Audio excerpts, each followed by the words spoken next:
তেলাওয়াত করা ছাড়া তিনি কখনোই সকালে বের হতেন না। ওলামায়ে কেরামদেরকে কারারুদ্ধ করে, সব আলেমদেরকে জেলবদ্ধ করে ইসলামকে ধ্বংস করার যিনি পায়তারা করেছিলেন, যার সম্পর্কে মনে করা হতো অযনান্তুম আল্লা ইয়াখরুজু ওয়াযন্নু আন্নাহুম মানিআতুহুম হুসুনুহুম মিনাল্লাহ, আমরাও ধারণা করি নাই যে তার এত সকালে পতন হবে, আর সেও মনে করেছিল মানিআতুহুম হুসুনুহুম হুসুনুল হুন্দুস, হুসুনুল লীগ, ছাত্রলীগের হুসুন, ভারতের হুসুন তাকে রক্ষা করবে। ফাআতাহুমুল্লাহু মিন হাইসু লাম ইয়াহতাসিব, এমন ভাবে আল্লাহ রাব্বুল আলামিন তার পতন ঘটালেন যা সে কল্পনাও করতে পারে।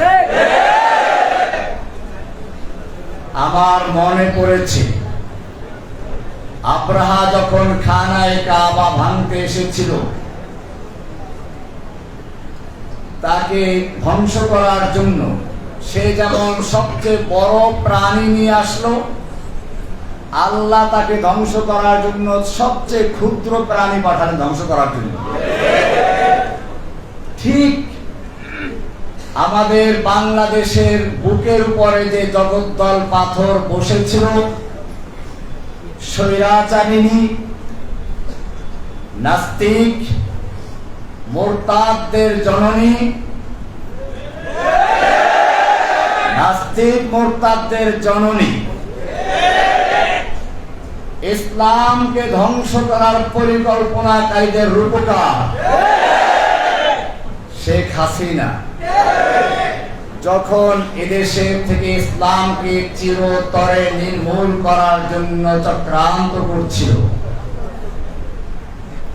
মুসলিমদেরকে বিভক্ত করে ফেরাউনি কায়দায় সে দেশ চালাতে চেয়েছিল। কোরআনে ফেরাউনের চরিত্র সম্পর্কে বলা হয়েছে, ইন্না ফিরাউনা আলা ফিল আরদ, ফেরাউন তার ভূখণ্ডে একক ক্ষমতা কুক্ষিগত করেছিল।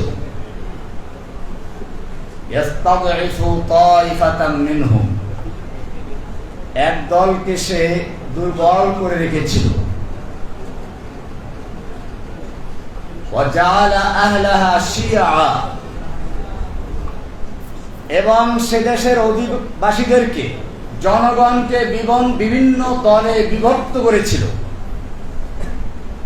ঠিক একইভাবে এই বাংলাদেশের মুসলিমদেরকে, বাংলাদেশের জনগণকে বিভিন্ন দলে বিভক্ত করে ফেরাউনের মতো রাজত্ব করার জন্য পায়তারা করছিল। যারা একটু বয়স বেশি তাদেরকে রাজাকার, যারা যুবক তাদেরকে জামাত শিবির অথবা জঙ্গিবাদী। আল্লামা সাঈদী রহমাতুল্লাহ আলাইহিকে রাজাকার বানিয়ে দিল। আমি তাকে আজকে শ্রদ্ধার সঙ্গে স্মরণ করছি। আমি যখন প্রথম জেলে যাই, আমার জন্য কিছু হাদিয়া পাঠালেন আর বললেন যে সবর করেন, ইনশাআল্লাহ আল্লাহ তাআলা আপনার জন্য রাস্তা বের করে দিবেন। আজকে আমি তার জন্য খাস ভাবে দোয়া করছি, আল্লাহ তাআলা যেন তার মাকামকে জান্নাতের আলা মাকামে পরিণত করেন। আমি বলছিলাম, এই ফেরাউন যখন বাংলাদেশের বুকে বসে পড়ল, আল্লাহ তাআলা তখন কোন বড় শক্তি দিয়ে তাকে ধ্বংস করেন নাই, বরং স্কুল কলেজের বাচ্চাদেরকে তার বিরুদ্ধে আবাবিল পাখি হিসেবে প্রেরণ করেছেন। আলাম তারা কাইফা ফাআলা রাব্বুকা বিআসহাবিল ফিল আলাম ইয়াজআল কাইদাহুম ফি তাদলিল, তাদের সব চক্রান্তগুলোকে ব্যর্থ করে দিয়েছেন। وأرسل عليهم طيرا أبابيل ঝাঁকে ঝাঁকে পাখি প্রেরণ করেছেন। আবাবিল মানে আসলে ঝাঁকে ঝাঁকে, তৈরান তো পাখি জানেন। আল্লাহ রাব্বুল আলামিন এই পাখি পাঠিয়েছেন স্কুল থেকে, পাখি পাঠিয়েছেন কলেজ থেকে, পাখি পাঠিয়েছেন বিশ্ববিদ্যালয় থেকে, পাখি পাঠিয়েছেন মাদ্রাসার থেকে, আলিয়া থেকে, কওমিয়া থেকে, ডান বাম, আলিয়া, কওমিয়া, স্কুল, কলেজ, এমনকি ইংলিশ মিডিয়ামের ছাত্র পর্যন্ত রাস্তা বের হয়ে এসেছে। এটাই বর্তমান সময়ের তয়রান আবাবিল। আল্লাহ আরেকবার দেখালেন, জাআল হাক্কু ওয়া যাহাকাল বাতিল ইন্নাল বাতিলা কানা যাহুকা। ফিরআউন আয়ে, হামান আয়ে, জালিম জাবির সুলতান আয়ে, সবকো হুই রসওয়াই হাসিল। জাআল হাক্কু ওয়া যাহাকাল বাতিল ইন্নাল বাতিলা কানা যাহুকা। ফিরআউন আয়ে, নওফল আয়ে, कादिर नानक आए, कितने कितने शैतान आए, सबको हुई रसवाई हासिल।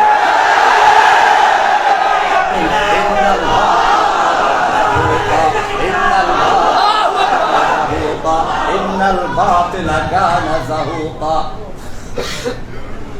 ধ্বংস করে দিয়েছে। এটা আল্লাহর নুসরাত। আমি ধন্যবাদ জানাই আজকের এই প্রজন্মের যুবকদেরকে, স্কুল, কলেজ, মাদ্রাসা, ইউনিভার্সিটি, আলিয়া, কওমিয়া সহ সকল ছাত্র জনতা, ওলামায়ে কেরামদেরকে আমি ধন্যবাদ জানাই যে তারা ঐক্যবদ্ধ হয়ে মাঠে অবতরণ করেছিলেন। আর যখন এভাবে মাঠে নেমে ইস গর্জ সে জো মক্তল মে গয়া वो सुबह शाम सलामत रहती है, ये जान तो आनी जानी है, इस जान की कोई परवाह नहीं। कत्ल करना है तो कर ले आशिक़े दिलदार को, हम शिकायत जा करेंगे कातिबे तकदीर को। যখন তারা বুক পেতে দিয়েছিল, আমি জেলখানায় বসে যখন দেখলাম আবু সাইদের সেই সম্প্রসারিত হাত আর বুক, আমার মনে পড়ল আমি দেওবন্দের ছাত্র, দারুল উলুম দেওবন্দের 91-90 এর ফারিক। আমি দুইবার দাওরা করেছি, একবার জামিয়া রহমানিয়াতে, দ্বিতীয়বার দেওবন্দে। দারুল উলুম দেওবন্দের উস্তাদ শাইখুল হাদিস, শাইখুল ইসলাম হুসাইন আহমদ মাদানী রহমতুল্লাহি আলাইহি ইংরেজদের বিরুদ্ধে আন্দোলন করেছেন। তার জনসভার উপর নিষেধাজ্ঞা জারি করা হলো। দিল্লিতে তিনি বক্তব্য রাখবেন, বলা হলো এখানে বক্তব্য দিলে পরে গুলি করা হবে। মাওলানা মাদানী রহমতুল্লাহি আলাইহি সেই ময়দানে গিয়ে উপস্থিত হলেন। তিনি ঘোষণা করলেন, আমি শুনেছি এই সাদা কুকুরের দল ঘোষণা করে দিয়েছে এখানে কোনো বক্তব্য দেওয়া যাবে না, যদি কেউ বক্তব্য দেওয়ার চেষ্টা করে তাকে গুলি করা হবে। আমি মাদানী হাজির হয়েছি, করো গুলি। এই বলে তিনি তার শেরওয়ানির বুতাম ছিঁড়ে দিয়েছিলেন। একটা লোকের সাহস হয় নাই তার বুকে গুলি করা। দীর্ঘ 2 ঘন্টা পর্যন্ত বক্তব্য রেখেছিলেন, যার শুরু করেছিলেন এভাবে, সাগামিরো গুরবাজিরো মোশেরা দেবাকুনি। সাগামিরো, সাগ আমির ফার্সি শব্দ, সাগ আমিরো গুরবাজিরো, গুরবা উজির, মোশেরা দেবাকুনি। সাগ মানে কুকুর, সাগ আমির, কুকুর হচ্ছে বাদশাহ, গুরবাজির মানে বিড়াল হচ্ছে মন্ত্রী। কুকুর বাদশাহ, বিড়াল মন্ত্রী। এমপি কারা? ইঁদুর। সাগামিরো গুরবাজিরো মোশেরা দেবাকুনি, ইচনি আরকানে দৌলত মুলকেরা বেরাকুনি।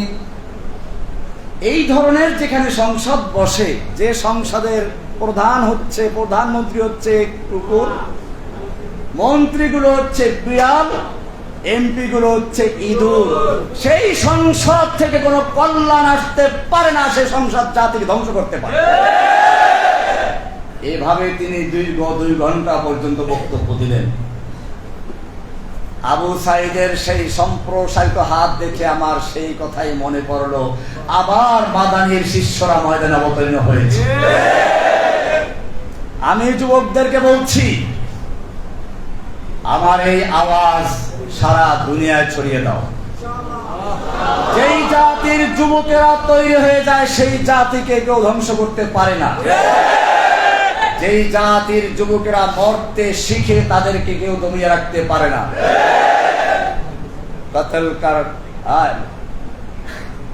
কতলে হুসাইন দর হাকিকত মুর্গে यजीद है, कत्ले हुसैन दर हकीकत मुर्गे यजीद है, इस्लाम जिंदा होता है हर करबला की बात।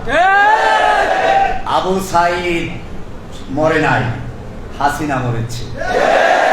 আবু সাইদরা জীবিত রয়েছে, শহীদ হয়েছে, অমর রয়েছে। হাসিনা দেশ ত্যাগ করেছে। আমি ধন্যবাদ জানাই এই যুবকদেরকে। আল্লাহ সুবহানাহু ওয়া তাআলা যুবকদের ব্যাপারে বলেছেন, আপনারা জানেন ইব্রাহিম আলাইহিস সালাতু ওয়াস সালাম যখন তার জাতিকে তাওহীদের দাওয়াত দিলেন, কোনোভাবেই বুঝাতে পারলেন না। তিনি পরিকল্পনা করলেন এই মূর্তিগুলো ভাঙতে হবে। ঘটনা আপনারা জানেন, যখন লোকেরা মেলার থেকে ফিরে এসে দেখলো মূর্তির হাত নাই, পা নাই, কোনো ঝড় তুফান হলো না, ভূমিকম্প হলো না, বন্যা হলো না, এই মূর্তিগুলোর হাত পা ভেঙে ফেললো কে? এটা নিশ্চয়ই কোনো বড় ধরনের ঘটনা ঘটেছে। নমরুদের কাছে চলে গেল। নমরুদ এসে দেখে জিজ্ঞেস করলো, এখানে কোনো যুবক আছে কি যে যুবক এই মূর্তিগুলো দেখতে পারে না? তখন সকলে উত্তর দিল, ক্বালু সামি'না ফাতান ইয়াযকুরুহুম ইউকালু লাহু ইব্রাহিম। হ্যাঁ, আমরা একজন যুবক সম্পর্কে শুনেছি যে এই মূর্তিগুলোর সমালোচনা করে, যার নাম হচ্ছে ইব্রাহিম। কেন যুবকের প্রসঙ্গ আসলো? নমরুদ বুঝতে পেরেছিল এই মূর্তি ভাঙ্গা পর্যন্ত শেষ নয়। এই মূর্তি ভাঙ্গা হচ্ছে এই সমাজকে পরিবর্তন করে, মূর্তির সমাজকে ভেঙ্গে দিয়ে তাওহীদের সমাজ গড়ার জন্য এক সুপরিকল্পিত পরিকল্পনার অংশের সূচনা হচ্ছে মূর্তি ভাঙ্গা। আর এইরকম কোন পরিকল্পনা কোন বুড়া মানুষের মাথায় ঢোকে না, ঢোকে তো যুবকের মাথায় ঢোকে। বলা হয়েছে সামি'না ফাতান ইয়াযকুরুহুম ইউকালু লাহু ইব্রাহিম। একজন যুবক আছে যে যুবক মূর্তিগুলোর সমালোচনা করে, তার নাম হচ্ছে ইব্রাহিম। ইব্রাহিমের ইতিহাস আপনারা জানেন। আসহাবে কাহাফ সম্পর্কে আল্লাহ বলেছেন, ইন্নাহুম ফিতয়াতুন আমানু বিরাব্বিহিম।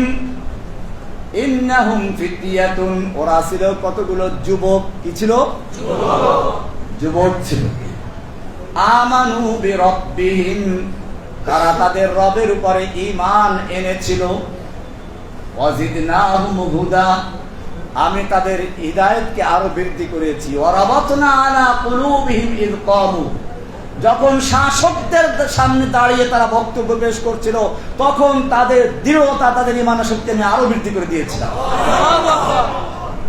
এখানেও ছাত্র আন্দোলনের নেতাদেরকে যখন গ্রেফতার করে নিয়ে গেল, খাওয়া দাওয়াও করালো। আমি ভয় পেয়ে গিয়েছিলাম যে এইখানে শেষ হয়ে যায় কিনা, কিন্তু আবারও তারা প্রমাণ করলো, ওয়ারাবাতনা আলা কুলুবিহিম ইয কামু, যখন তারা শাসকদের সামনে দাঁড়িয়েছিল, তখন আল্লাহ বলেন আমি তাদের অন্তরকে শক্ত করে দিয়েছিলাম, দৃঢ় মজবুত করে দিয়েছিলাম, যাতে করে তারা বাতিলের সামনে মাথা নত না করে। মর্দে মুমিন বাতিল সে হরগিজ খৌফ খা सकता नहीं, सर कटा सकता है लेकिन सर झुका सकता नहीं।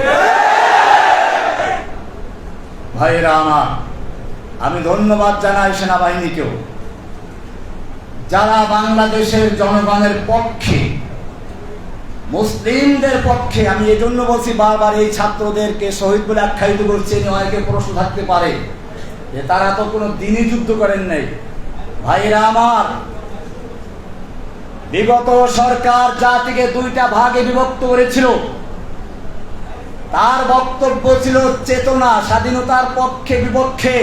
মূলত এটা স্বাধীনতার পক্ষে বিপক্ষে ছিল না, এটা ছিল ইসলামের পক্ষে এবং ভারতীয় নাস্তিকতাবাদীর পক্ষে।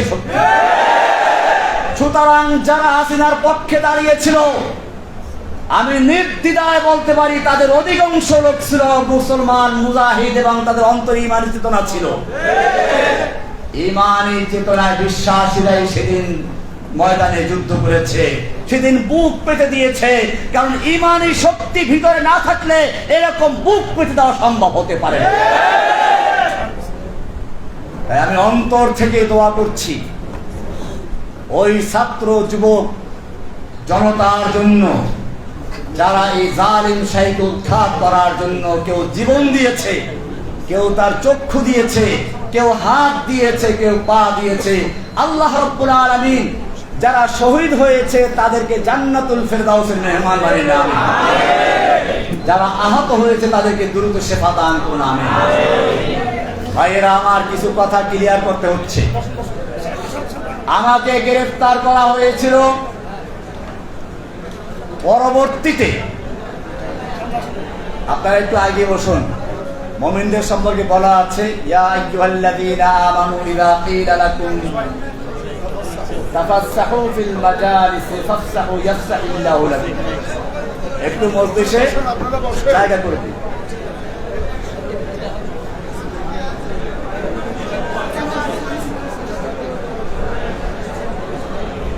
আমরা কথা না বলি। আমাকে গ্রেফতার করা হয়েছিল কেন, আজকে আপনাদের ভালো করে বুঝতে হবে। আমি কোন দলের লিডার ছিলাম না, দলের সদস্য ছিলাম না। সাংবাদিক ভাইদেরকে বলছি, আপনারা বিগত সরকারের পেটুয়া বাহিনী, পুলিশের মিথ্যা বিভ্রান্তকর কথা শুনে হয়তো ভুল করেছেন। আমি আমার পিছনে আপনারা যা করেছেন আজকে এই ময়দানে ঘোষণা করছি, সব ক্ষমা করে দিলাম। এখন আপনাদের ভালো করে বুঝতে হবে, জসিমউদ্দিন রহমানী কোন জঙ্গি অথবা অন্য কোন দলের সদস্য নয়, নেতা নয়, গুরু নয়, আধ্যাত্মিক নেতাও নয়। এমনকি যেই দলের নামে তাকে বলা হচ্ছে আনসারুল্লাহ বাংলা টিমের আধ্যাত্মিক নেতা, গুরু, আবার কি যেন অন্য কি যেন বলে, আনসারুল্লাহ বাংলা টিম নামে বাংলাদেশে কোন দল আছে বলে আমি গ্রেফতারের আগ পর্যন্ত কানেও শুনি নাই। এজন্য আপনাদেরকে প্রমাণ দিচ্ছি, একজন লোক যদি কোনো দল করে আর সে যদি লিখক হয়, অবশ্যই কোনো না কোনো সূত্র ধরে ওই দলের নামটা নিয়ে আসবে। সে যদি খতিব, বক্তা হয়, অবশ্যই কোনো না কোনো সূত্র ধরে সেই দলের প্রতি সমর্থন জানাবে, আহ্বান জানাবে। যদি সে ব্যক্তি কোনো উস্তাদ ও শিক্ষক হয়, অবশ্যই তার ছাত্রদের মাঝে সে ওই দলের নাম প্রচার করবে, আহ্বান জানাবে, সমর্থন করবে। সে যদি একজন দায়ী হয়, অবশ্যই সে এটা দাওয়াত দিবে। আমি একজন লিখক, আমি একজন বক্তা, আমি একজন ইমাম ও খতিব, আমি একজন উস্তাদ। আমি আপনাদের সাংবাদিক ভাইদেরকে বলবো, কোন হাসিনার পুলিশের কথায় কান না দিয়ে আমার বইগুলো তন্ন তন্ন করে তালাশ করুন, কোন জায়গায় আনসারুল্লাহ বাংলা টিমের কোন দলের নাম আছে কিনা। আপনারা আমার বক্তব্যগুলো সারা বিশ্বে রেকর্ড ছড়ানো আছে, সব বক্তব্যগুলো শুনুন। আনসারুল্লাহ বাংলা টিম নামে কোন দলের নাম আপনারা যদি প্রমাণ করতে পারেন, আমি বক্তব্য ছেড়ে দিব।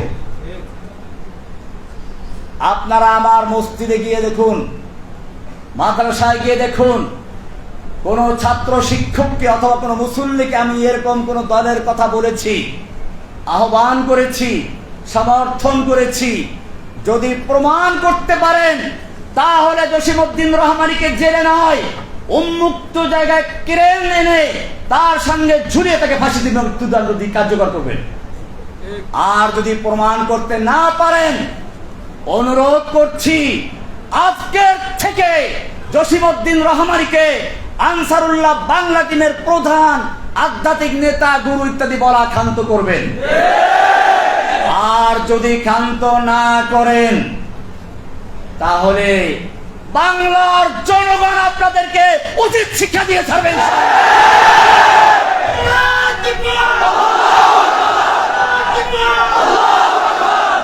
ভাইরা আমার, আজকে বাংলাদেশ থেকে ইসলামকে নির্মূল করার চক্রান্ত করা হয়েছিল। শিক্ষা সিলেবাসের মাধ্যমে স্কুল কলেজের ছাত্রদেরকে বানরের বাচ্চা বানাবার তৈরি চক্রান্ত করা হয়েছে। শুধু তাই না, আলেম ওলামাদেরকে কলঙ্কিত করার চেষ্টা করা হয়েছিল। শাইখুল হাদিস ইবনে শাইখুল হাদিস আল্লামা মামুনুল হক, ছাত্র জীবন থেকে আমার বন্ধু মানুষ, তাকে নিয়ে কি নাটক করেছিল আপনারা জানেন। এমনি ভাবে আমাদের এই কোন বিষয় আছেন মুফতি হারুন জাহার সাহেব, আল্লাহ তাকে যাদা খায় দান করুন, আমিন। আমার অত্যন্ত মহব্বতের মানুষ, সেজন্য আগে এখানে এসেছে। ভাইরা আমার, যে কথা বলছিলাম, এই যে ইসলাম ধ্বংসের চক্রান্ত হেফাজত উলামায়ে কেরামদের বিরুদ্ধে দুর্নীতি দমনকে আগিয়ে দিয়েছে। আমি জেলখানায় বসে অনেকের থেকে শুনেছি, তখন যারা জেলে ছিল, আমার তো কোনো অ্যাকাউন্টই নেই, তো দুর্নীতি দমন তালাশ করবে কি করে? গুরু সাহেবও তাই এরকমই বলছিলেন, কারো অ্যাকাউন্ট নেই। এদের নামে দুর্নীতি দমন কমিশন তল্লাশি করা শুরু করে দিয়েছে। এগুলো দুর্নীতি দমন কমিশন নয়, ইসলাম দমন কমিশন তৈরি করে বাংলাদেশের উলামায়ে কেরামদেরকে কলঙ্কিত করার চক্রান্ত করা হয়েছে। কিন্তু আল্লাহ তো দেখেন, ওরা যত রকমের চক্রান্ত শুরু করেছিল, আল্লাহ তাআলা তাদের সকল চক্রান্তের জালগুলোকে মাকড়সার জালের মতো ছিন্ন ভিন্ন করে দিয়ে উলামায়ে কেরামদেরকে আবার ময়দানে আসার তৌফিক দান করেছে। শুকরিয়া জানাই আলহামদুলিল্লাহিল্লাযী নাজ্জানা মিনাল কওমিজ জালিমিন। ও আল্লাহ, আমরা সকলেই তোমার দরবারে শুকরিয়া আদায় করছি। তুমি যদি এই জালেমের বিরুদ্ধে আমাদের সাহায্য না করতে, তুমি যদি আমাদেরকে মুক্ত না করতে, এই জালেম শাহীর হাত থেকে আমাদেরকে মুক্ত করার কোনো শক্তি ছিল না। মুক্ত করেছেন কে? আল্লাহ সুবহানাহু ওয়া তাআলা। কাজে আমাদের শুকরিয়া আদায় করতে হবে, তাই না? শুকরিয়া কিভাবে আদায় করব? শুকরিয়ার প্রথম ধাপ হচ্ছে এই, আল্লাহ রাব্বুল আলামিন যখন যে নিয়ামত দান করেন, সেই নিয়ামতকে ব্যয় করার জন্য তিনি পদ্ধতিও বয়ান করে দেন। আমাদের এই যে নিয়ামত বিজয়, এটা এসেছে ঐক্যবদ্ধ থাকার কারণে। আমাদের মনে রাখতে হবে, দুশমনরা আমাদেরকে বিভক্ত করে করে পর্যন্ত অনেক আলেমদেরকে ধ্বংস করেছে, শহীদ করে দিয়েছে, অনেক আলেমদেরকে দালাল বানিয়েছে, অনেক আলেমদেরকে কারা নির্যাতন করেছে। আজকে উলামায়ে কেরাম ঐক্যবদ্ধ হয়ে মাঠে নেমেছে, কিন্তু ষড়যন্ত্র শেষ হয় নাই। আপনারা দেখেছেন, এখনো ভারতের পত্রিকা আমার বিরুদ্ধে কত রকম প্রোপাগান্ডা ছড়াচ্ছে। আমি নাকি হিন্দুদেরকে মারতে বলেছি, আমি প্যারোলে মুক্তি পেয়েও বলেছিলাম। আমার বড় বোনের জানাজার জন্য আমাকে 3 ঘন্টার জন্য মুক্ত করা হয়েছিল। হেলিকপ্টার যোগে বরগুনা গিয়ে জানাজায় অংশগ্রহণ করেছিলাম। সেখানে বলেছিলাম, ওই সময় উত্তপ্ত ছিল, যে কোনো হিন্দুর বাড়ি যেন আক্রমণ না হয়, কোনো মন্দির গির্জা প্যাগোডায় যেন আক্রমণ না হয়, প্রয়োজনে তোমরা পাহারাদারি করবে। যেখানে আমার বলিষ্ঠ বক্তব্য ছিল যে কোনো হিন্দুর বাড়িতে বা মন্দিরে কোনো আক্রমণ না হয়, এরপরেও কিছু অন্ধ কিছু গুমরা পথভ্রষ্ট, সত্যের থেকে যারা দূরে, এরকম কিছু মিডিয়া আমার বিরুদ্ধে প্রপাগান্ডা এখনো চালাচ্ছে আমি নাকি জঙ্গিবাদী। মনে রাখবেন, আমাকে যারা জঙ্গিবাদী বলে তারা মূলত আমাকে নয়, কোরআনকে, হাদিসকে এবং স্বয়ং আল্লাহর রসুলকে জঙ্গিবাদী বলছে, কিন্তু সেটা প্রকাশ করতে পারে না বলেই এই কথা বলছে। আমার অপরাধ কি ছিল ভালো করে শুনুন। যখন এই দেশের একদল নাস্তিক মুরতাদ বিদেশ যাওয়ার জন্য কোনো ভিসা পায় না, তখন তাদের সহজ উপায় ছিল আল্লাহকে গালিগালাজ করা, রাসূলকে গালিগালাজ করা, রাসূলকে নিয়ে কটূক্তি করা এবং বিভিন্ন মিডিয়ায় সাতা প্রচার করা। আর তখন ওরা, আমাদের মুসলিমরা, ইসলাম প্রিয় লোকেরা, আল্লাহর প্রিয় লোকেরা, রাসূলের প্রিয় লোকেরা স্লোগান দেয়, এটা নিয়ে ওরা দেখায়। এবং তখন বিদেশিরা বলে, হ্যাঁ তোমাকেই তো দরকার, ভিসা দিয়ে দেয়, বিদেশ চলে যায়। যখন বিদেশ যাওয়ার জন্য তাদের একমাত্র মাধ্যম ছিল আল্লাহকে গালি দেওয়া, রাসূলকে গালি দেওয়া, তখন আমি মনে করেছিলাম এই লোকদেরকে স্থায়ী ভিসা দেওয়ার প্রয়োজন আছে। আমি স্পষ্ট বলতে চাই, শেখ হাসিনার বাপের জন্য আইন করা হয়েছিল, তাকে নিয়ে কটূক্তি করলে যাবজ্জীবন পর্যন্ত সাজা ছিল। আর আমার নবীকে নিয়ে কটূক্তি করলে তাদেরকে গ্রেফতার, সাজা দূরের কথা, পুরস্কার দিয়ে বিদেশ পাঠিয়ে দিত। তখন আমি একটা আয়াত পেশ করেছিলাম, লা ইল্লাম ইয়ানতাহিল মুনাফিকুনা ওয়াল্লাযীনা ফী কুলুবিহিম মারাদু ওয়াল মুরজিফুনা ফিল মাদিনা। আল্লাহ বলছেন, যদি মুনাফিকরা এবং যাদের অন্তরে নেফাকের রোগ আছে তারা, ইসলাম বিদ্বেষীরা, ইসলাম বিদ্বেষের, মুনাফিক আগেই বলেছে, তাহলে এটা কোন রোগ? এই রোগ হচ্ছে ইসলামের বিদ্বেষের রোগ, ইসলামের বিরোধিতার রোগ। ওয়াল্লাযীনা ফী কুলুবিহিম মারাদ ওয়াল মুরজিফুনা ফিল মাদিনা, এবং যারা শহরে গুজব ছড়ায় আল্লাহর নবীকে নিয়ে, আল্লাহ নবীর স্ত্রীদেরকে নিয়ে, কন্যাদেরকে নিয়ে গুজব রটনা করে। আল্লাহ কি বলছেন শুনুন, লা ইল্লাম ইয়ানতাহি, যদি তারা তাদের এই কাজ থেকে বিরত না থাকে, লানুগরিয়ান্নাকা বিহিম, হে নবী আমি আপনাকে তাদের বিরুদ্ধে খেপিয়ে দিব, উত্তেজিত করে দিব, আপনাকে উস্কানি দিব। কে বলছেন? আল্লাহ নাকি রহমানি? উস্কানি দিচ্ছেন কে?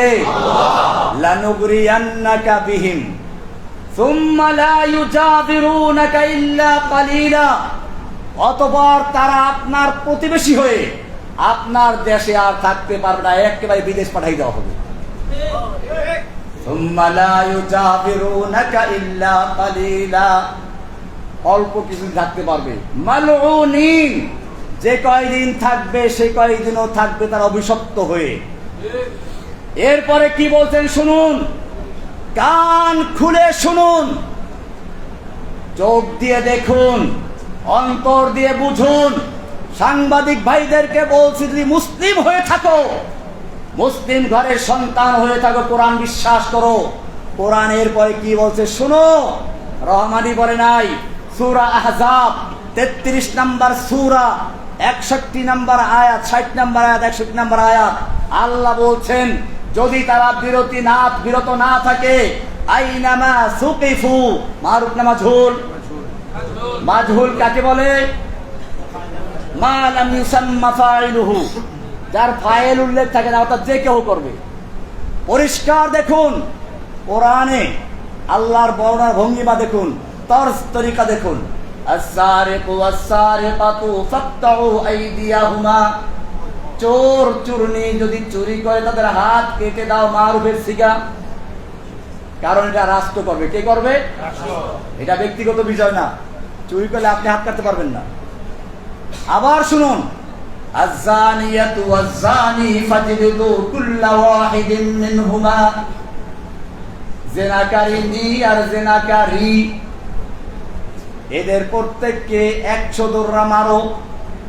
তোমরা মারো মানে রাষ্ট্র, মারুফের সিগা। এই ধারায় এখানে কি হওয়া উচিত ছিল? মারুফের সিগা হওয়া দরকার ছিল, কিন্তু এখানে মারুফ আসে না, কি এসেছে? প্যাসিভ এসেছে, অ্যাক্টিভ নয়। কি বলা হচ্ছে? আইনামা সুকিফু, ওদেরকে যেথায় পাওয়া যাবে, সংসদে পাওয়া যাক, রাস্তায় পাওয়া যাক, পত্রিকা অফিসে পাওয়া যাক, অথবা কোনো নেতা নেত্রীর বাসায় পাওয়া যাক, এমনকি যদি তাদেরকে সেনাবাহিনীর ক্যাম্পেও পাওয়া যায়, আইনামা সুকিফু, ওদেরকে যেখানেই পাওয়া যাবে, উখিযু, পাকড়াও করা হবে না আখাযু, উখিযু মারুফ না মাজহুল, অ্যাক্টিভ না প্যাসিভ? কেন বলা হলো? এইটা করার জন্য রাষ্ট্র লাগবে না, যে পাবে সেই কাজটা করতে পারবে। আইনামা সুকিফু, ওদেরকে যেখানেই পাও তোমরা, পাওয়া যাবে, উখিযু, ওদেরকে পাকড়াও করা হবে। বলে তারপরে কি করা হবে? জেলে দেওয়া হবে। কি না জেল না ওদের জন্য? ওয়াকুতিলু তাকতিলা, ওদেরকে কেটে টুকরো টুকরো করে ফেলো। কে বলেছেন? ওয়াকুতিলু তাকতিলা। এরপরে কি বলেন শুনুন, সুন্নাতাল্লাহ, এটাই হচ্ছে আল্লাহর সুন্নাহ, এটাই হচ্ছে আল্লাহর রীতি। সুন্নাতাল্লাহিল্লাযীনা ক্বাদ খালাউ মিন ক্বাবলিকুম, তোমাদের পূর্বে যারা অতিবাহিত হয়েছে তাদের জন্য এই রীতি আল্লাহর ছিল। ওয়ালান তাজিদা লিসুন্নাতিল্লাহি তাবদীলা, কিয়ামত পর্যন্ত আল্লাহর এই রীতিতে, আল্লাহর এই নীতিতে তুমি কোনো তাবদীল পাবে না, পরিবর্তন পাবে না। 33 নম্বর সূরা 60 এবং 61 নম্বর আয়াত শুধুমাত্র রেডি করলাম। আয়াতটা কার? কোরআন কি জিনিস? আল কোরআনু কালামুল্লাহ। কোরআন কি? কোরআন কোনো মাখলুক নয়, আল্লাহর কালাম। সুতরাং আল্লাহ নিজে বলছেন, আমি শুধুমাত্র এই আয়াতটা রেডি করেছিলাম, তারপরও পরিষ্কার আমি কোনো দল গঠন করি নাই, আমি কাউকে মারতেও বলি নাই, আমি আয়াতটা শুনিয়ে দিয়েছি, এর উপরে বই লিখেছি। আমার নামে মামলা হলো বলগার রাজীব হায়দার হত্যা মামলা। এই মামলাটা দ্রুত বিচারে নিয়ে আসা হলো। সাংবাদিক ভাইদের উদ্দেশ্যে বলছি, ভালো করে শুনুন। ওই মামলার রায় হয়েছিল 2015 সালের 31 ডিসেম্বর। ডিসেম্বর মাসে জজ কোর্ট বন্ধ থাকে, কিন্তু আমাদের ওই কোর্ট খোলা ছিল। সারা দিন ব্যাপী কোর্ট চলতো, সন্ধ্যার সময় কোর্ট চলেছে। এরপরে রায় দেওয়া হলো। ওই রায়ের 285 রায়ের কপি 285 নম্বর পৃষ্ঠায় স্পষ্ট লেখা আছে, এই মামলার আসামি তখন ওই যে শাহবাগের আন্দোলনকে কেন্দ্র করে আমাদেরকে শিবির বলা হয়েছিল, জামাত বলা হয়েছিল। দেখে এগুলো পায় না, পরে আনসারুল্লাহ বানানো হলো। ওইখানে লেখা আছে রায়ের কপিতে, এই আসামিগণ এমন কি দিয়ে রেখেছে আমার কথা, জসিমউদ্দিন রহমানীকে যদিও শিবির অথবা আনসারুল্লাহ বাংলা টিনের আধ্যাত্মিক নেতা, গুরু ইত্যাদি বলা হয়েছে, কিন্তু এটা রাষ্ট্রপক্ষ প্রমাণ করতে সম্পূর্ণ ব্যর্থ হয়েছে।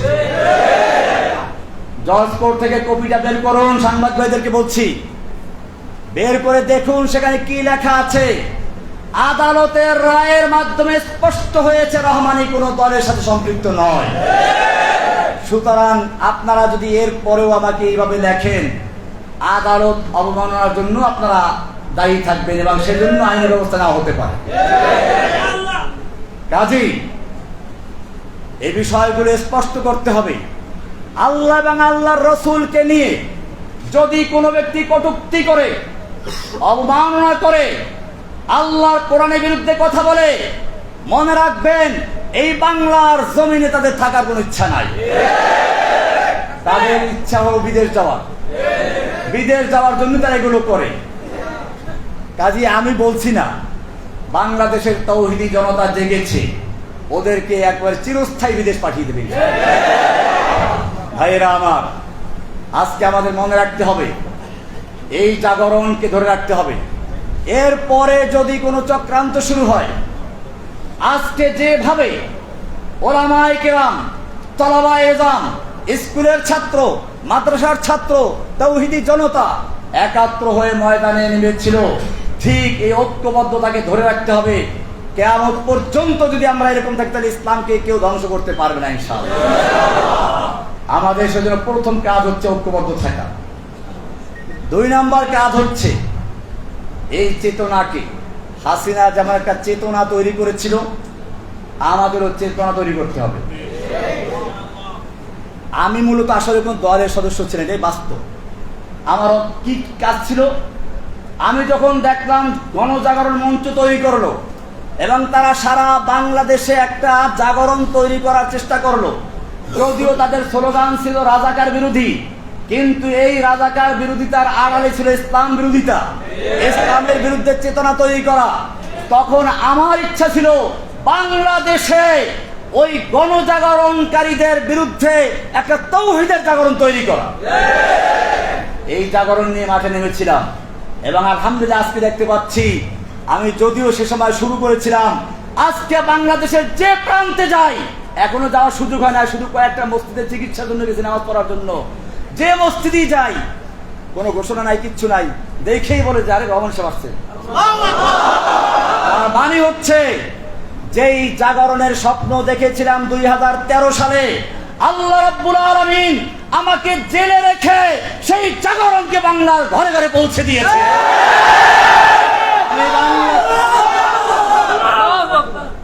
আমি বাংলাদেশের প্রতিটি জনগণকে, তাওহীদি জনতাকে বলবো, এখন আমাদের একই কাজ, अब हमारा एक ही काम इंतकाम इंतकाम। আমাদের একই কাজ এখন, ইন্তেকাম মানে প্রতিশোধ। আমি জেল থেকে মুক্ত হয়ে বলেছিলাম, প্রতিশোধ শুনলেই তো সবাই কান খাড়া করে, রহমান প্রতিশোধ দিতে বলেছে। আমি বলেছিলাম এই প্রতিশোধ ঠিক আছে, কিন্তু প্রতিশোধের আমার প্রথম কাজ হচ্ছে ক্ষমা করে দেওয়া। যেমন আজকে এখানে আমি বলেছি যে সাংবাদিক ভাইয়েরা বিগত সরকারের চাপে পড়ে হোক অথবা শিখানো মিথ্যা হোক আমার বিরুদ্ধে অপপ্রচার করেছে, আমি তাদেরকে ক্ষমা করে দিয়েছি। আল্লাহর রাসূল সাল্লাল্লাহু আলাইহি ওয়াসাল্লাম এটাই আমাদের শিক্ষা দিয়েছেন, আমাদের প্রতিশোধটা এইভাবেই হয়, ক্ষমার চেয়ে কোনো বড় প্রতিশোধ নেই। রাসূলুল্লাহ সাল্লাল্লাহু আলাইহি ওয়াসাল্লাম যখন মক্কা বিজয় করলেন, 10,000 তরবারি তার ইশারার অপেক্ষায় আছে। একটু যদি বলেন যে খালি মক্কার কুফারদের শেষ করে দাও, সব শেষ হয়ে যায়। আল্লাহর নবী জিজ্ঞেস করেছিলেন, ওহে মক্কার লোকেরা, আজকে তোমরা আমার থেকে কেমন আচরণ আশা করছো? মক্কার লোকেরা তো জানে আমরা কারা। মক্কার লোকেরা জানে তারাই ওই লোকগুলো যারা রাসূল সাল্লাল্লাহু আলাইহি ওয়াসাল্লামকে হত্যা করার জন্য ঘেরাও করেছিল। তারা ওই লোকগুলো যারা বেলালকে দুপুরে রোদ্রে চিৎ করে শুয়ে রেখে উপরে পাথর চাপা দিয়ে রেখেছিল। তারা ওই লোকগুলো যারা বেলাল রাদিয়াল্লাহু তাআলা আনহুকে নির্যাতন করলো, সুমাইয়া রাদিয়াল্লাহু তাআলা আনহাকে লজ্জাস্থানে বর্ষা দিয়ে আঘাত করে হত্যা করেছিল। এই লোকগুলোর এখন একটু পানি আসলো মুখে, বলল যে একজন উত্তম চাচার থেকে, উত্তম ভ্রাতার থেকে যা আশা করে সেই আশাই আমরা করছি। আল্লাহর নবী সাল্লাল্লাহু আলাইহি ওয়াসাল্লাম বলেছিলেন, আজকে আমি তোমাদের জন্য সে কথাই বলছি যা বলেছিলেন আমার ভাই ইউসুফ আলাইহিস সালাম তার ভাইদের উদ্দেশ্যে। যখন তার ভাইয়েরা তার হাতে ধরা পড়লো, তার কাছে আসলো, তখন তিনি যা বলেছে আজকে তাই বলছি, লা তাসরিবা আলাইকুমুল ইয়াউম, আজকে তোমাদের বিরুদ্ধে আমার কোনো ক্ষোভ নেই, কোনো প্রতিশোধ দেওয়ার ইচ্ছা নেই। ইযহাবু আনতুমুত তুলাকা, তোমরা সব যাও, তোমাদের সকলকে আমি ক্ষমা ঘোষণা করলাম, সাধারণ ক্ষমা ঘোষণা করলাম। এটার নাম হচ্ছে প্রতিশোধ। দুশমন যখন হাতের মুঠোর মধ্যে চলে আসে তখন দুশমনকে মারা সহজ, কিন্তু ক্ষমা করা কঠিন, রাগ নিয়ন্ত্রণ করা কঠিন। আমাদের প্রিয় নবী, আমাদের রাসূল সাল্লাল্লাহু আলাইহি ওয়াসাল্লাম শিক্ষা দেন নাই অসহায় মানুষকে হত্যা করার জন্য। তিনি বললেন দুশমন যখন হাতের মুঠোর মধ্যে চলে আসে তাদের ক্ষমা করে দেওয়া সবচেয়ে বড় কাজ। কিন্তু এই ক্ষমা সকলের জন্য প্রযোজ্য নয়। যাদের অন্যায় সীমা অতিক্রম করেছে তাদের বেলায় ক্ষমা প্রযোজ্য নয়। আল্লাহর নবী সাল্লাল্লাহু আলাইহি ওয়াসাল্লাম সেই মক্কা বিজয়ের মহান ক্ষমার দিবসে 13-14 জন বা আরো কিছু কম বেশি লোককে ক্ষমা মাফ করলেন না, তাদেরকে ক্ষমার বাইরে রাখলেন। অবশ্য তাদের অনেকেই পরে ইসলাম কবুল করেছে। এর মধ্যে একজন ছিল ইবনে খাতাল, যার অপরাধ ছিল ইসলাম কবুল করে মদিনায় গিয়েছিল। পরে সে আসলে ছিল মুনাফিক। মক্কায় চলে আসলো, দুটো দাসী কিনে আল্লাহ নবীর বিরুদ্ধে সমালোচনামূলক গান গাওয়াতো, নর্তকী, কনসার্ট করত। আল্লাহ নবী সাল্লাল্লাহু আলাইহি ওয়াসাল্লাম এই ইবনে খাতাল সম্পর্কে বললেন যে তাকে ক্ষমা করা হবে না। আল্লাহ নবী এখনো লোহার টুপিটা খোলেন নাই, মাথায় এখনো লোহার অস্ত্রটা, লোহার সেই হেলমেট বা লোহার পোশাকটা আছে। এর মধ্যে একজন এসে বলল, ইয়া রাসূলুল্লাহ, ইন্না ইবনা খাতাল মুতাআল্লিকুন বিআস্তারিল কাবা। ওই যে ইবনে খাতাল, যাকে ক্ষমা করা হয় না, সে তো কাবার গিলাফ ধরে আছে। আর কাবা সম্পর্কে কোরআনে বলা আছে, ওমান দাখালাহু কানা আমিনা। শুধু কাবা নয়, কাবার যে হেরেমের সীমানা, হারামের সীমানা, এই সীমানার মধ্যে যে প্রবেশ করবে সেই নিরাপদ থাকবে। এ তো কাবার গিলাফ ধরে আছে, একে কি করব? আল্লাহর নবী সাল্লাল্লাহু আলাইহি ওয়াসাল্লাম বললেন, এই ইবনে খাতাল কাবার হারামের ভিতরে নয়, তওয়াফের জায়গায় নয়, কাবার গিলাফ ধরে ঝুলে থাকলে তাকে ওখানে হত্যা করে দাও। এভাবে আজকেও যারা জেনে বুঝে ইচ্ছা করে আমাদের সেই কচি কচি ছাত্রদের বুকে গুলি চালিয়েছে, যারা নিরস্ত্র আবু সাঈদের বুকে গুলি চালিয়েছে, তাদের যদি ক্ষমা করা হয় তাহলে ইতিহাস আমাদের ক্ষমা করবে না। যারা এরকম নেচে নেচে গুলি করেছে, নিরস্ত্র যুবকদের, ছাত্রদের বুকে গুলি করেছে, অসহায় মানুষদের বুকে গুলি করেছে, তাদের জন্য কোনো ক্ষমা করা হবে না। তাদের প্রাপ্য শাস্তি তাদেরকে পেতেই হবে। ভাইয়েরা আমার, আমি এই জন্য বলেছিলাম, আব হামারা এক হি কাম ইন্তেকাম ইন্তেকাম।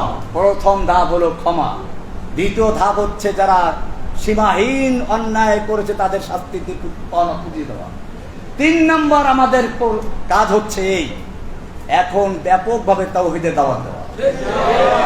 যতদিন পর্যন্ত কোরআন এবং সুন্নাহর দাওয়াত পৌঁছে না যাবে, যেই মানুষেরা এদেশের মুসলিমরা কোরআনকে ভালোবাসে, রাসূলকে ভালোবাসে, তারা বুঝেছে সালাত ফরজ, এই জন্য তারা মসজিদ তৈরি করে, মাদ্রাসা তৈরি করে, ইমামের বেতন দেয়, রমজান মাসে তারাবির পয়সা দেয়, হাফেজকে খাওয়ায়, কারণ তারা বুঝতে পেরেছে এগুলো দ্বীনি কাজ।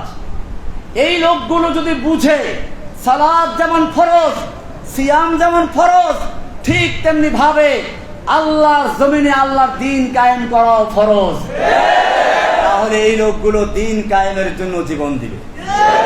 সেজন্য আমাদের এখন আরেকটি কাজ হচ্ছে এই, মানুষের মাঝে চেতনা তৈরি করে দেওয়া।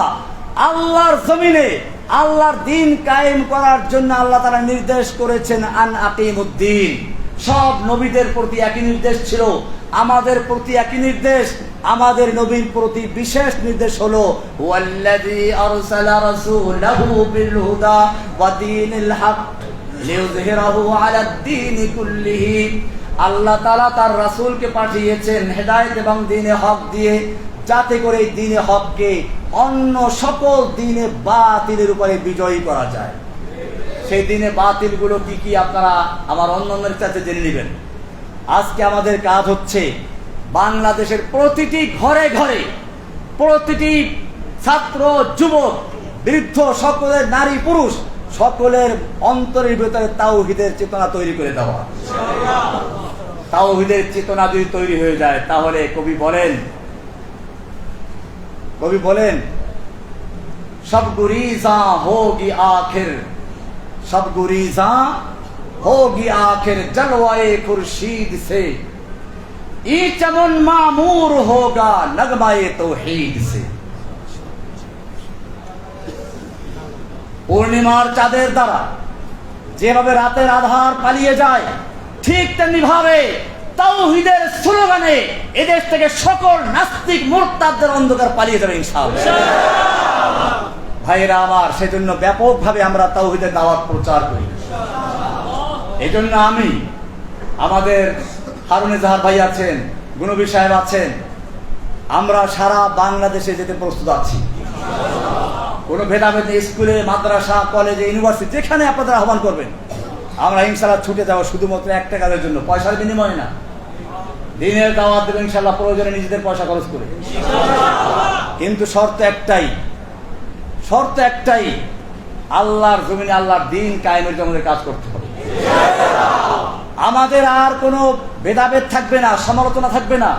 আমাকে অনেকভাবে কালারিং করার চেষ্টা করা হয়েছে, আমি স্পষ্ট বলতে চাই, আমি যখন প্রথম তাওহীদে দাওয়াত দেই, হ্যাঁ আমাদের কওমি উলামাদের দেওবন্দিদের মধ্যে কিছু বেদাত যে নাই তা না, আমি স্পষ্টই বলি এটা, আমি সেগুলো তুলে ধরি। তাই বলে আমাকে আহলে হাদিস বলা দেওয়া হলো, আমি কি আহলে হাদিস? আমার ছাত্র জীবন কেটেছে লালবাগ মাদ্রাসায়। কোথায়? লালবাগ। কোন জামিয়া কোরআনে আরাবিয়া কোন আহলে হাদিস মাদ্রাসা? জামিয়া রহমানিয়ার সাথে আমার স্মৃতি জড়িত, রহমানি আমার নামের অংশ। এটা কোন আহলে হাদিস মাদ্রাসা? দারুল উলুম দেওবন্দ আহলে হাদিসদের রাখা নাকি? দেওবন্দ মাদ্রাসা আহলে হাদিস মাদ্রাসা নাকি? দেওবন্দের ছাত্র আমি। এদেশে বহু ছাত্র আছে যারা আমার ছাত্র, অথবা আমার যারা সমকালে ওই সময় যারা দেওবন্দের ছাত্র, তারা জানে আলহামদুলিল্লাহ আমি কেমন ছিলাম। আলহামদুলিল্লাহ দেওবন্দের ছাত্র আছেন আমাদের হারুনুজার সাহেবের শ্বশুর, আলহামদুলিল্লাহ মুফতি সাহেব, হ্যাঁ সাইফুল সাহেব, উনিও পটিয়া মাদ্রাসা মোহতামিম সাহেব। আল্লাহু আকবার। আমার তো আসলে আজকে দেখেন, আমি নামাজ পড়তে গিয়ে বয়ান করতে গিয়ে আমার এমনি তো দুর্বল আছি, তারপর জেল থেকে আসলে অনেকদিন পর কথাবার্তা বলি নাই, এলোমেলো হয়ে যাচ্ছিল। আর সবচেয়ে বড় কথা হচ্ছে এইরকম বুজুর্গদের সামনে, বিশেষ করে আমার সেই দেওবন্দের আকাবের আমার এখানে বসা আছে। আল্লাহু আকবার। দেওবন্দ মাদ্রাসার জন্মই হয়েছিল আন্দোলন করার জন্য। আপনারা জানেন ডক্টর টমসন একজন ইংরেজ ঐতিহাসিক, তিনি লিখেছেন যে ইংরেজরা ওলামায়ে কেরামদেরকে এমন হত্যা করেছিল, দিল্লির চাঁদনি চক থেকে খয়বর পর্যন্ত এমন কোন গাছ ছিল না যেই গাছের প্রত্যেকটা ডালে ডালে একজন আলেমকে ফাঁসিতে ঝুলানো হয়েছিল। ওলামায়ে কেরামদেরকে মালটার দ্বীপে দ্বীপান্তর করা হয়েছিল, কিন্তু তারপরেও তারা ওই যে আগে কবিতা বললাম ওরকম তারা সিনা টান করে ময়দানে এসেছিলেন। আজকে ভারতবর্ষে বাংলাদেশ, পাকিস্তান, ইন্ডিয়া, আফগানিস্তান যেখানেই বলেন, ইসলামের যতটুকু আলো দেখা যায় সেটা ওই দেওবন্দের ছাত্রদের দ্বারাই হয়েছে।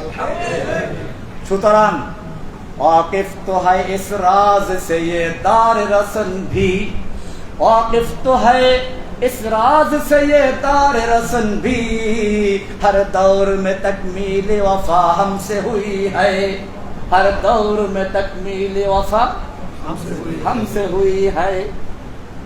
যুগে যুগে যখনই বাতিল এসেছে, ওলামায়ে দেওবন্দ, ওলামায়ে হাক্কানি, ওলামায়ে রব্বানি তারা ময়দানে ঝাঁপিয়ে পড়েছে।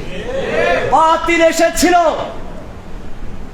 গণজাগরণ মঞ্চের নাম ধরে হক নেমেছিল, ওলামায়ে দেওবন্দ নেমেছিল শাপলা চত্বর আন্দোলনের মাধ্যমে। বাতিল এসেছিল নরেন্দ্র মোদীর রূপ ধরে, হক এসেছিল কওমি মাদ্রাসা ওলামায়ে কেরামদের নেতৃত্বে ব্রাহ্মণবাড়িয়া থেকে, হাটাজারির থেকে কওমি মাদ্রাসার সুরত ধারণ করে। সুতরাং বাতিল যখনই এসেছে, ওলামায়ে হক্কানি, ওলামায়ে রব্বানি, ওলামায়ে দেওবন্দ বাজারে ঝাঁপিয়ে পড়েছে। আমি তো তাদেরই একজন সন্তান। আল্লামা আজিজুল হক রহমতুল্লাহি আলাইহি বাংলাদেশের প্রসিদ্ধ শাইখুল হাদিস। শাইখুল হাদিস তো আমরা অনেকেই আছি, কিন্তু এক কথায় শাইখুল হাদিস বললে কাকে বোঝায়? আল মুতলাকু ইযা উতলিকা, তারপর কি ইরাদু বিহি আল ফারদুল কামিল। মান হুয়া আল ফারদুল কামিল? যদি শুধু বলা হয় শাইখুল হাদিস, তার কাকে বোঝায়? তিনি দুনিয়া থেকে চলে গেছেন, কত বছর হয়ে গেছে, এখন পর্যন্ত কি আছে? তার নাম জীবিত আছে। আল্লামা শাইখুল হাদিস রহমাতুল্লাহ আলাইহিকে দেখতাম যখনই কোনো এরকম অনিসলামিক কোনো কার্যকলাপ শুরু হয়ে গেছে, তিনি বলতেন আবু বকর রাদিয়াল্লাহু সেই মহান উক্তি, আয়ান কুসুদ্দিন ওয়া আনা হাই, দ্বীনের সামান্য ক্ষতি হবে আর আমি জীবিত থাকবো, এটা হতে পারে। তিনি ময়দানে ঝাঁপিয়ে পড়েছেন, তিনি বারবার জেলে গিয়েছেন, নির্যাতিত হয়েছেন। আমি তো তার ছাত্র, আল্লামা আজিজুল হক সাহেবের ছাত্র, মুফতি আমিনুর ছাত্র, আমি লালবাগের ছাত্র। আমি অনেক হয়তো এটা জানে না, আমি জানে রহমানিয়া ছাত্র, আমি লালবাগের ছাত্র। লালবাগ থেকে শুরু করে রহমানিয়া থেকে শেষ, দাওরা শেষ করে তারপরে দেওবন্দে গেছি। ভাইয়েরা আমার, তাহলে কেন আমাকে কালারিং করা হলো? আমি আপনাদের সামনে স্পষ্ট বলি, আমার বক্তব্যের কিছু ভাষা করা হয়ে যেত, যুবক ছিলাম তো তখন, আমি বুড়ো হয়ে গেছি। এই ভাষার কারণে হয়তো ওলামায়ে কেরাম আমার কথা একটু কষ্ট পেয়েছেন। আমি আজকের এই লালখান বাজার মাদ্রাসা থেকে বলছি, আমার কথায় যদি কেউ কষ্ট পেয়ে থাকেন, বিশেষ করে আমার কওমি অঙ্গ ওলামায়ে কেরামরা, আমি তাদের কাছে করজোড়ে ক্ষমা চাচ্ছি। আমি আপনাদের সন্তান, আমি আপনাদের বাচ্চা। খেতে যে নামে তার পায়ে কাদা লাগে। আমি খেতে নেমেছিলাম, কাদা লেগেছিল কিছু, সেই কাদাগুলো ধুয়ে মুছে পরিষ্কার করে আপনাদের খেদমতে এসেছি। ইনশাআল্লাহ বাকি জীবনটুকু যেন ওলামায়ে দেওবন্দ, ওলামায়ে হক্কানি, ওলামায়ে রব্বানি তাদের সাথে থেকে ইসলামের বিজয় দেখে যেতে পারি, সেই জন্য আপনাকে দোয়া কামনা করছি। এখন আমার একই কাজ, লিইয়ুযহিরাহু আলাদ দ্বীনে, সকল দিনে বাতিলের উপরে দিনে হককে বিজয়ী করার জন্য বাংলাদেশের প্রান্তে প্রান্তে ছুটে যাওয়ার ইচ্ছা আছে ইনশাআল্লাহ। ইনশাআল্লাহ এই সাইবুল ইসরাও ইনশাআল্লাহ আমাদের সাথে থাকবেন। শুধু আমরা মাঝ বয়সীরা না, আমাদের সঙ্গে এই বৃদ্ধরা থাকবেন, যুবকরা থাকবেন। জেনে রাখবেন, কোনো একটা বিপ্লব যদি তৈরি হতে হয়, যুবকের রক্ত, মুরব্বীদের পরামর্শ, ধনীদের অর্থ, কয়টা বললাম? আবার শোনেন, ওসমানদের অর্থ, ওসমান গনির অর্থ, আলীর মতো যুবকদের শক্তি, আর আবু বকরের মতো মুরব্বীদের ছায়া। এই তিনটার সমন্বয় যখন ঘটে তখন বিজয় আসে ইনশাআল্লাহ। এখন থেকে আমি ধন্যবাদ জানাই আমাদের হারুন ইজাহার সাহেবের আব্বা মুফতি ইজহারুল ইসলাম চৌধুরী সাহেবকে। আপনারা অনেকেই হয়তো যারা দূরের তারা চেনেন না। আমি যখন হারুন ইজাহার সাহেবের নামও শুনি না, তখন ওনার নাম আমি শুনেছি। এই বাংলাদেশে ইসলামের জন্য যারাই কাজ করেছেন সবাই বলতেন আমার লালখান বাজার মাদ্রাসায় মুফতি ইজহারুল ইসলাম চৌধুরী সাহেবের কাছ থেকে এসেছি, ওনার ওখানে আছি। সুতরাং আমার মনে হচ্ছে আজকের এখান থেকে যেভাবে আমি দেখতেছি, যুবকদের ভাইদের দেখতে পাচ্ছি, আমি আশাবাদী। যেই জাগরণের স্বপ্ন দেখেছিলাম 2013 সালে, যে ওদের গণজাগরণ মঞ্চের জবাব দেওয়ার জন্য ঝাড়ু দিয়ে পিটালে চলবে না, অন্ধকার দূর করতে হলে আলোর মশাল জ্বালাতে হবে। সেজন্য গণজাগরণ মঞ্চের অন্ধকার দূর করার জন্য তাওহীদের আলোর মশাল নিয়ে ময়দানে নেমেছিলাম। আজকে আমি লালখান বাজারে দেখতে পাচ্ছি সেই মশাল জ্বলতে জ্বলতে ওদের কলিজায় আগুন লাগিয়ে দিয়েছে।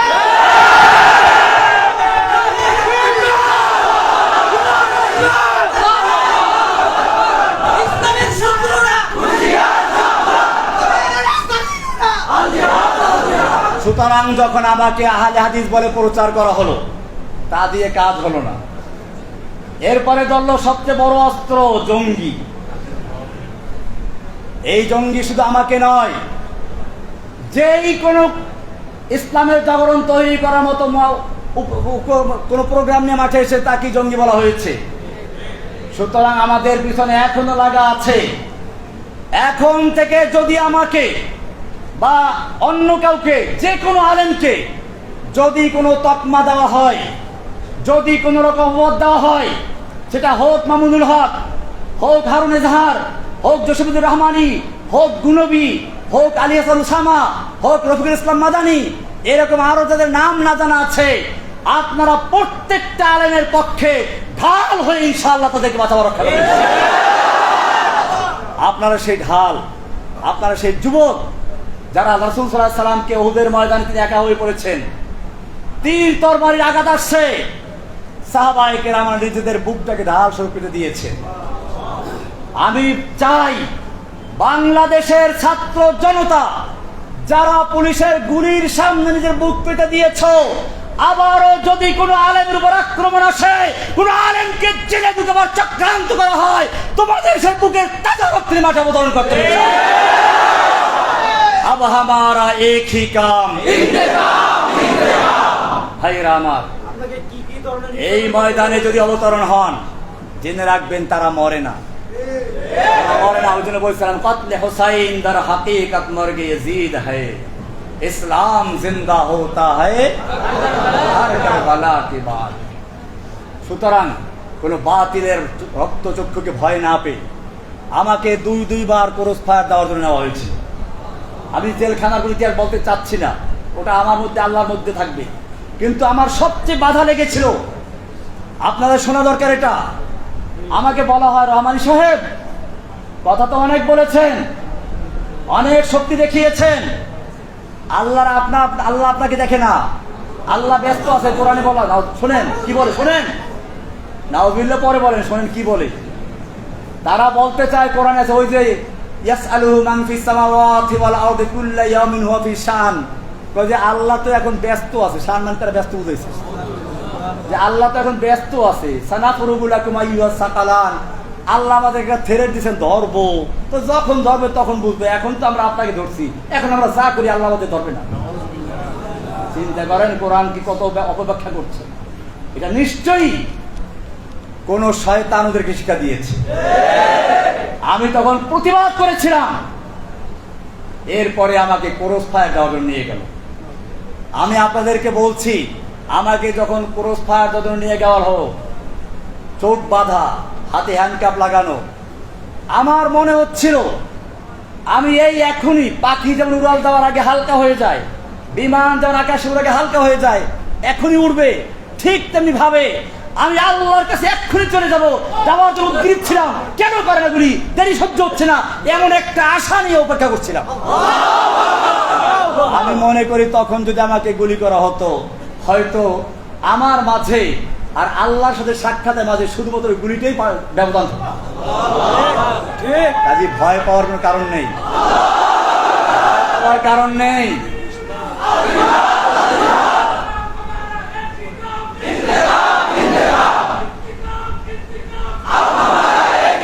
ভাইয়েরা আমার, আমি কথা লম্বা হয়ে যাচ্ছে, আরো অনেকগুলো কথা বিষয় ছিল। আর কোন জরুরি বিষয় আছে না? নির্যাতনের বিষয়টা আসলে হচ্ছে কি, দেখেন আল্লাহ তাআলার দিনের পথে যারা যায়, দেখেন পাখি মানুষ খাতায় পারে না, কাউয়া পালে, কাউয়া পালে কি, তোতা পাখি, যে পাখি দেখতে সুন্দর, গান ভালো। আমি ওই যে মুফতি হারুন সাহেবকে কিছু কবিতা লিখে পাঠাইছিলাম, আসলে কবিতাগুলো ফাত্তায়রু লা ইউসজানু ইল্লা, ওই পাখিকে খাঁচায় বন্দি করা হয় যেই পাখির আওয়াজ সুন্দর। ঠিক তেমনি ভাবে যেই কোরআনের পাখি কোরআনের কথা বলে, যেই কোরআনের পাখিরা সুন্নাহর কথা বলে, তাদেরকেই জেলখানে বন্দি করা হয়। যারা কোরআন সুন্নাহর কথা না বলে, কোন শাসকের পাঁচটা গোলামি করে, তাদের জেলে যাওয়ার মতো সৌভাগ্য হয় না। অনেকে মনে করে জেলখানা নাকি যায় কারো বদদোয়ার কারণে। আমি নাকি কোন বুজুর্গকে তিরস্কার করার কারণে বদদোয়া পরে জেলে গেছি। কোরআনে আছেন, নবীদেরকে এই কথাই বলা হতো, ইল্লা আতারাকা বাদু আলিহাতিনা, আমাদের কোন দেবদেবী তোকে কি করছে, বদদোয়া দিয়েছে, তাই সে জেলে গেছে। আমি আপনাদের জিজ্ঞেস করতে চাই, ইউসুফ আলাইহিস সালাম জেলে গিয়েছিলেন কার বদদোয়ায়? আমাদের রাসূল সাল্লাল্লাহু আলাইহি সাল্লামকে 3 বছর পর্যন্ত এই কারাগারের মতো না, এই কারাগারে খাওন দেয়, পানি দেয়। আমাদের নবীকে যে কারাগারে আটকে রাখা হয়েছিল, সেখানে খাবার ছিল না, পানি ছিল না, উত্তপ্ত মরুভূমির বালু ছিল, পাহাড় ছিল। 3 বছর পর্যন্ত সে আবি তালেবে, শুধু আমাদের নবীকে নয়, নবীর পুরো বংশকে সেখানে বন্দী করে রাখা হয়েছিল। কারো বদদোয়ায়? ইমাম আবু হানিফা রাহমাতুল্লাহ আলাইহিকে কারাবন্দী করা হয়েছিল। এক রিওয়ায়াতে বলা হয় যে উনি জেলখানাতেই মারা গেছেন, আর কেউ আসছে যে না, মুক্ত করা হয়েছিল কিন্তু গৃহবন্দী অবস্থা মারা গেছেন, যে অবস্থায় বন্দী অবস্থা মারা গেছেন। তিনি কার বদদোয়া করেছিলেন? ইমাম আহমদ বিন হাম্বল রাহমাতুল্লাহ আলাইহিকে কারারুদ্ধ করা হয়েছিল, নির্যাতন করা হয়েছিল। ইমাম ইবনে তাইমিয়ার লাশ কারাগার থেকে উঠেছিল। এই সবাই কি কোনো বুজুর্গকে তিরস্কার করে বদদোয়ার খপ্পরে পড়েছিলেন? বরং পরিষ্কার শুনুন, ওই যে বললাম জেলখানায় যেতেও ভাগ্য লাগে, জেলখানা সবার জন্য নয়। কাউয়া কোনদিন কেউ পালে না,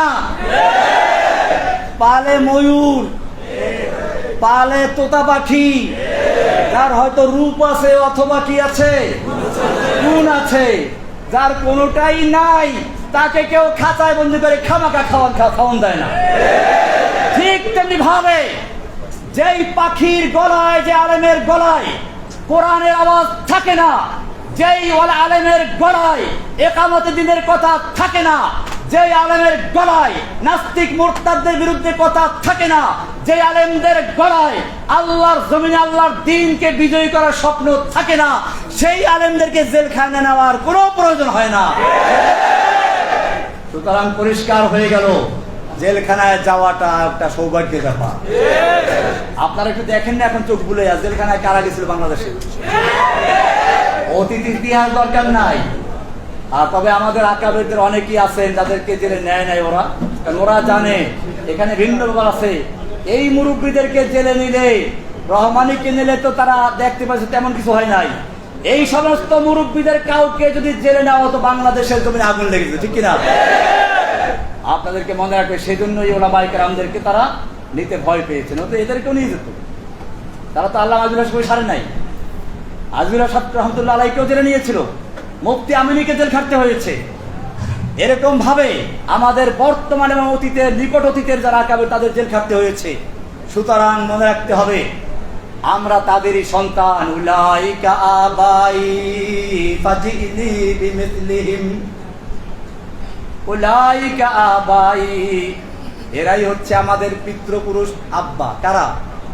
আমাদের আব্বা ইমাম আবু হানিফা রহমাতুল্লাহ আলাইহি, আমাদের আব্বা কে? ইমাম আহমদ বিন হাম্বল রহমাতুল্লাহ আলাইহি, আমাদের আব্বা ইমাম ইবনে তাইমিয়া রাহমাতুল্লাহি আলাইহি, আমাদের আব্বা হোসেন আহমদ মাদানী, কাসিম নানতুবি, মাহমুদ হাসান দেওবন্দি রাহমাতুল্লাহ আলাইহিম আজমাইন, আমাদের আব্বা আল্লামা আজিজুল হক রাহমাতুল্লাহ আলাইহি, আমাদের আব্বা আমিনী রাহমাতুল্লাহি আলাইহি, আমিনীর আব্বা, আমাদের আব্বা হযরতের কি নাম জানো? হাদিসের ওস্তাদ যারা বসে আছেন, হ্যাঁ, মুফতি ইজহারুল ইসলাম চৌধুরী, মুফতি হাবিবুর রহমান কাসিম, মাশাআল্লাহ কাসিমি, হ্যাঁ, শামসুদ্দিন জিয়া, আল্লাহু আকবার, নাম তো আমার অনেক আগের থেকে মুখস্থ আছে, আজকে ভাবর দেখতে পাচ্ছি। জিয়া আলো, আল্লাহ রাব্বুল আলামিন আমাদের শামসুদ্দিন জিয়া দামাত বরকাতুল আলিয়া, আমাদের কাসিমি সাহেব, এই সমস্ত বড় বড় আকাবের ছায়াকে আরো দীর্ঘায়িত করুন, আমিন। তাদের নেতৃত্বে, তাদের জীবদ্দশায় আল্লাহ তাআলা এই বাংলাদেশে ইসলামের রাজ কায়েম করার তৌফিক দান করুন। আমি আর দীর্ঘায়িত করতে চাচ্ছি না। আল্লাহ তাআলা আমাদের সকলকে দিনের জন্য কবুল করুন। আমি মূলত আসলে খুবই অসুস্থ। দেখেন, আজকে আমি এই কদিন মধ্যে কিন্তু বসে নামাজ পড়তে হয়েছে, কারণ আমার হাঁটু ব্যথা খুব বেশি। তো আমাদের মুরব্বী হারুনিজার সাহেবের আব্বা বললেন যে এই মুসাল্লায় অনেক বড় বড় আকাবেররা ইমামতি করে গেছেন। আমি বললাম, আপনি কি আমাকে আদেশ করছেন নামাজ পড়াবার জন্য? হ্যাঁ। আমি তাহলে আল্লাহু আকবার। আমি কিন্তু আগে বলেছিলাম যে আমি নামাজ পড়াবো না, নামাজ পড়াবো অন্যের জন্য, কিন্তু আলহামদুলিল্লাহ এরপরে দেখলাম নামাজ পড়াবার সময় হাঁটু ব্যথা কোনো খবরই ছিল না। ফরজটা শেষ হওয়ার পরে অবশ্যই কিছুটা ফিরে আসছে আবার, কিন্তু যতক্ষণ আমি ফরজ সালাতে ছিলাম অতক্ষণ পর্যন্ত আমার হাঁটুর কোনো ব্যথাই অনুভব হয়নি। এটা আমি একটা চাক্ষুষ দেখলাম এই মাত্র। আমি এরকম আল্লাহকে অনেক দেখেছি সাহায্য করতে, কারাগারে অনেক দেখেছি। আমি সেইগুলো বলে সময় নষ্ট করতে চাচ্ছি না। আমি আপনাদের কাছে দোয়া চাচ্ছি যে আল্লাহ সুবহানাহু ওয়া তাআলা যেন আমাকে যেখান থেকে ফিরিয়ে এনেছেন, বাকি জীবনটুকু যেন আমি আল্লাহর এই নিয়ামতের শুকরিয়া আদায় করে শাহাদাতের মৃত্যু বরণ করে ফেলার সে তৌফিক দান করুন। আমি আপনাদের জন্য দোয়া করি, আল্লাহ তাআলা আপনাদেরকেও দ্বীনের জন্য যেভাবে মুসআব বিন উমাইর এর মতো যুবক, হ্যাঁ, এরকম যুদ্ধের ময়দানে কত যুবকদের খবর আছে, খেজুর খাচ্ছেন, হ্যাঁ, আর বল বাহ ভাই এতগুলো খেজুর খেতে বলে তো আমি জান্নাত চলে যাই, কি দেরি হয়ে যাবে? রাসূল সাল্লাল্লাহু আলাইহি ওয়াসাল্লাম প্রশ্ন করেন, ইয়া রাসূলুল্লাহ, এই আমার যৌবন, এই আমার সুন্দর চেহারা, আমি যদি আল্লাহর রাস্তায় যুদ্ধ করতে করতে শহীদ হয়ে যাই, আল্লাহ কি দিবেন? আল্লাহ তাআলা রাসূল সাল্লাল্লাহু আলাইহি ওয়াসাল্লাম বললেন, জান্নাত পেয়ে যাবে, জান্নাত। তিনি মনে করলেন একটু কোমরটা সোজা করে নেই, কয়েকটা খেজুর বের করলেন, খেলেন, দুই তিনটা খেয়ে ফেলে দিলেন, যে এতগুলো খেজুর খেতে গেলে আমার জান্নাতে যেতে দেরি হয়ে যাবে। তরবারি নিয়ে যুদ্ধে লেগে গেলেন। পূর্ণিমার চাঁদ যেরকম কালো মেঘের ভিতরে ঢুকে গায়েব হয়ে যায়, ঠিক তেমনি ভাবে এই আলোক উজ্জ্বল তরুণ যুবক তরবারি হাতে নিয়ে হাসি মুখে এগুচ্ছে, কাফেরদের ভিড়ে ভিড়ে ঢুকে গেছে। সাহাবায়ে কেরাম বলেন, যুবক কোথায় যাচ্ছ? তুমি তো কাফেরদের ভিড়ে ঢুকে গেছো, ফিরে আসো। তিনি বলছেন, না, আমাকে যেতে দাও। তার ঠোঁটে রক্ত, মাথায় রক্ত, রক্ত ঝরছে, ঠোঁটে হাসি আছে, আমাকে যেতে দাও। আমি উহুদ পাহাড়ের দিক থেকে জান্নাতের সুগন্ধি পাচ্ছি। যুদ্ধ